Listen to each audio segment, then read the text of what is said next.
Alright, so we created our first event. Now let's play around with the booking widget and see what kind of different settings we have inside. So we created our event in the previous video, and now let's play with what the widget allows us to do. So basically you can change the layout of your widget, so you can select the design. So let's say that you want to have it like this, or maybe have it like this. It's a really cool and fun looking design. So you can select the fonts for your whole thing. So if you have something more specific that you want to have, you can make it something like that. Maybe with this font you can adjust the step styling to have different looks, maybe the summary as well. So you can play around and create whatever design that you want for the steps, which is this area. So we can change the background, for example, to something, and it should save changes. Let's refresh. It should actually change the whole layout. Yep, we can see it here. So now if we actually, the steps is here in this case. So if we do it, you'll see how it changes. So maybe for the sake of the example, leave it as slightly gray. I think it looks good. So we can play around. Active cover, by default it will be the default active cover for the whole website or funnel that you're building, and the box styling as well. This is if you have a multiple choice like operators and services to which you can choose from. So you can do that for the summary as well. You can play around here with the different, you can show the event or not, and all these things you can play around and see how it looks. But yeah, it's really cool, and different modifications that you can do.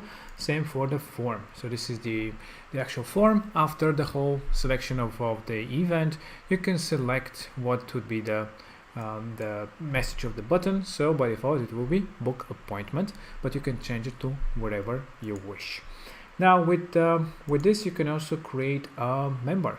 So when somebody books an event, you can actually assign a member from your membership groups that you have in your CRM, so that they are becoming a member right away. So this is really cool feature option here.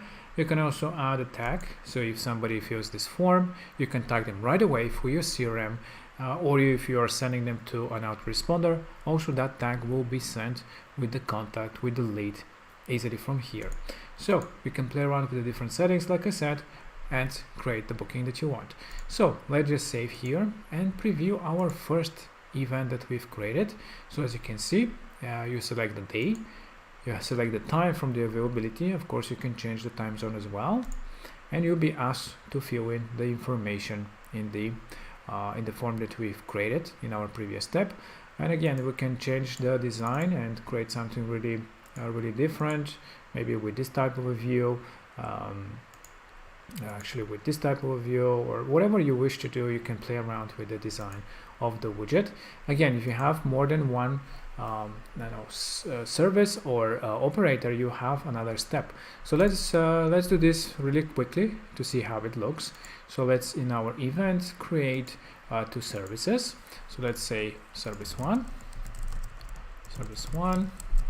for 30 minutes, and let's create another one, service one, let's say service two, for 45 minutes, let's say. You can also tag the users if they are signing up for this event. You can also tag them with something. So let's we've added these two services. Let's add them like this. Click on save and go back to our page. Now if we preview, we should be asked now here to select the service.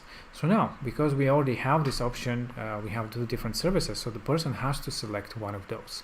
So let's say the service 2, and then we can select the day, go forward. So yeah, we just selected, so it added more steps to the whole process. If you had two operators, for example, or more, instead of going back directly to the step with the picking of a date and time, you'll be actually asked to select an operator as well. So yeah, this is it. This is how easy it is to modify your widget, the styling of it, and create more operators, more services, to see how the actual widget will change into the page. So this is it. I hope that you enjoyed, play around, and I think you'll find it really easy to create your booking events and fully modify them however you want. And yes, don't forget, everything is mobile responsive, so it looks perfect on mobile devices so that your users can schedule an appointment on any type of device that they're visiting your pages. Alright, I hope that you enjoyed, and talk to you in the next video.